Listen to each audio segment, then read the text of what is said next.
Shalom Akim. I'm going to give all praises and glory to Yahweh, Bashem, Yahushai, Bashem, Rakah, Kadash. Double honors to elders and apostles of GMS who teach and rule well, and salutations to all the Akim, all four corners, earth, pushing truth and sincerity. Shalom Akim.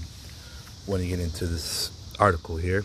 This is it says California residents contracts plague, likely from infected flea bite during Lake Tahoe camping trip. So one thing about Esau, they like to go camping, and not only do they like to go camping, but they don't, like, when I was a Boy Scout, we had little spots we go camping, but they like to go to those extreme spots that's going to cost a couple $100,000 or something, those extreme camping trips, those extreme getaways, they call them, and Lake Tahoe is, that's, it's in California. You always hear about LA and those other areas, the touristy San Francisco, and Lake Tahoe is a little hidden area. It's for if you got money. You don't hear too much about the regular LA people unless you got money or a star. You know what I'm saying? You're gonna see like your basketball players, NFL players, all those rich chalant people in society. They're gonna go to Lake Tahoe. You could be a middle class person. Not saying that you can't go, but it's pretty expensive, basically, all I'm trying to say. When you go to California, you're probably going to go to the ocean and visit that, you know what I'm saying? You'll be more likely to visit that than Lake Tahoe. If I'm not mistaken, that's not too far from Reno, Nevada, but I might be wrong. I think I got to look at a map. But anyways, the point is, it's a touristy spot.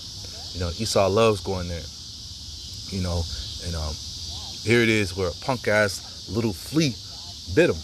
And isn't this how the plague started from back in the day, the first plague? Well, don't they tell you that the CDC has control over all these different things, diseases that are out there, and every now and then they'll play around and launch something out or say something escaped out of the CDC building, So who's to say that this didn't happen? But anywho, at the end of the day, you got to realize the Lord is the one who controls these things. The Lord creates these things. The Lord is in control of everything, man. So when Esau goes out and comes back, or it's been hibernating, or what's the word? Not manifesting, but I can't think of the word is on the tip of my tongue, but it's something they do with different things and expound on it, basically. He'll hide it for a little while and then bring it out when he wants to, and that's what it seems like he's doing with this plague. Something that's been here on earth for some time. He'll hide it. The Lord will hide it, or make it go away, and then Esau will conjure it up again. Through his tampering with different diseases and sicknesses and his experiments, man. He's a mad scientist. Think about the experiments that he ran on Jake. Think about the experiments he ran on his own kind. I like to bring up the Boer Wars. That showed you that those English, when they was capturing up them Dutch, in order for them to surrender, from fighting, they would take their women and children and keep them in houses with no sun, with no roof, and no walls. So basically the sun was just tearing their ass up, and then he experimented on with gas and other things. But anyway, that was just a little sidetrack. But back to this story, he experiments with these different diseases and puts them away for some time, and then unleashes them when he wants to, man. But at the end of the day, the Lord is the one who controls all those. This is Isaiah 45:7. I form the light and create darkness. I make peace and create evil. I, the Lord, do all these things, man. So the Lord is the one who's in control of all these things, man. He's the one who creates and makes these things, gets rid of them. Put a spirit on Esau and never think about it again. Different things, man. Make them forget about certain things. Make them make things better. Like with his weapon, something he's been blessed with. Esau expounds on that, man. He makes the bullets go faster, stronger, tears through things. Lord puts the spirit upon him to do them because he knows he's a waster. He's made for destruction. So in that made for destruction creation that the Lord has created is put upon our ass, man. This is our whooping stick right now, man. And the world is getting upset with them, man.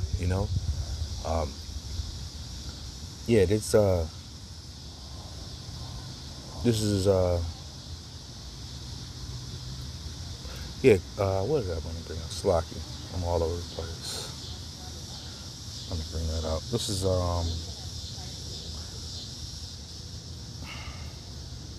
This is 2nd Ezra 15:5. Behold, said the Lord, I will bring plagues upon the world, the sword, famine, death, and destruction. For wickedness have exceedingly polluted the whole earth, and their hurtful works are fulfilled.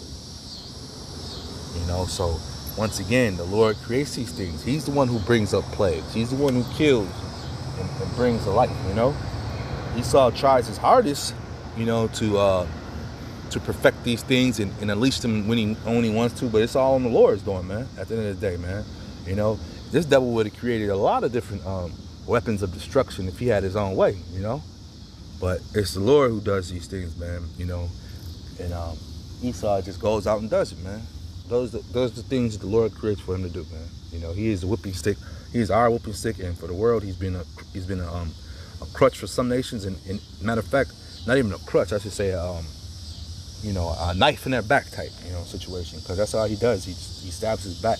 He stabs the other nations in their back, And some of them know it, and some of them don't know it. Some of them play the game, and some do, And at the end of the day, Esau has this place called Babylon the Great, which is a beacon for all these other nations, and they could come here and do whatever they want, man, And also, a lot of these other nations are their enemies, man, They haven't forgotten the wickedness and backdoor deals that Esau does, man, and hides it under the UN umbrella, because the UN is his international police. They go out and dictate the different things upon the world, man, whether it be by trade or just coming in and taking, and most of the time, if it's by trade, you best believe that he's getting the upper hand of the trade, the upper hand of the advantage. Your people, your country will be left scarred dealing with this devil. This is Jeremiah 51:9. We would have healed Babylon, but she is not healed. Forsake her and let us go, everyone into his own country. For her judgment reaches into heaven and is lifted up even into the skies, man. So this is, once again, this is judgment, man.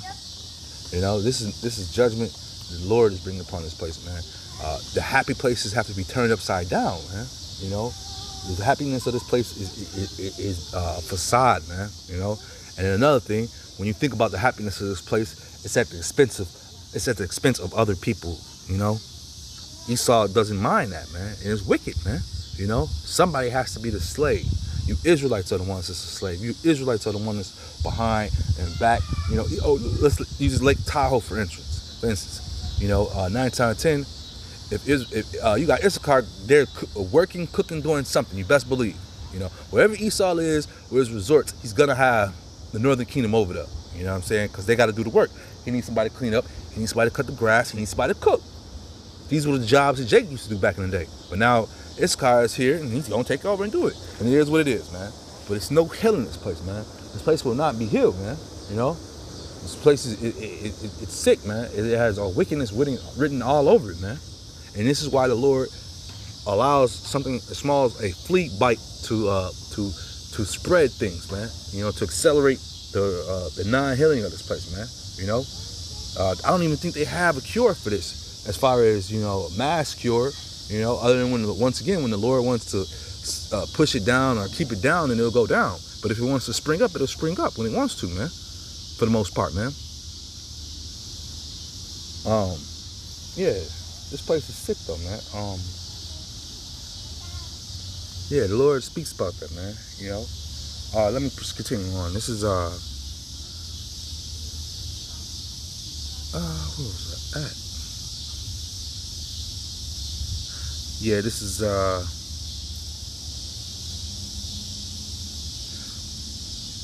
1 Thessalonians 5:3. For when they shall say peace and safety, then sudden destruction cometh upon them, as travaileth upon a woman with child, and they shall not escape. So, this place, they always like to say peace, peace, peace, man. And like I say, this Lake Tahoe was a place where Esau goes to and escapes the rest of the things that are going on in America. This is his getaway spot, man. So that peace, man, peace that he loves, is going to be followed by sudden destruction with what the Lord is bringing to this place, man. Sudden destruction, man. Those sown places are becoming unsown, man. The peace that he had is becoming unpeaceful right now, man. Look at, they just had a goofy, one of these, what do they call it, lockdown shootouts or whatever, over in Villanova in Philly, and now it's a hoax, man. You know what I'm saying? So that's, your schools are being affected. Your camping trips and places where you went to get away are being affected, man. This is all the Lord is doing, man, showing you Babylon is going down, man. No healing this place, man. It don't matter what date they put on the calendar. It's 2025. They can say 5 years from now, 2030, it's going to be better. It's going to be great. No, it's not. It's going to get worse. It's getting worse and worse. They're lying. And the Lord is exceedingly speeding up the process, man. Whether it be by disease, wars, famines, he's speeding these things up. They just showed at the beginning of August that the Lord has sped up the cycle of the earth. So therefore the seasons and the days and the times are going to move faster. So therefore you need to be aware of what's going on and what's happening. With that being said, I'm just edifying. Shalom, Akim.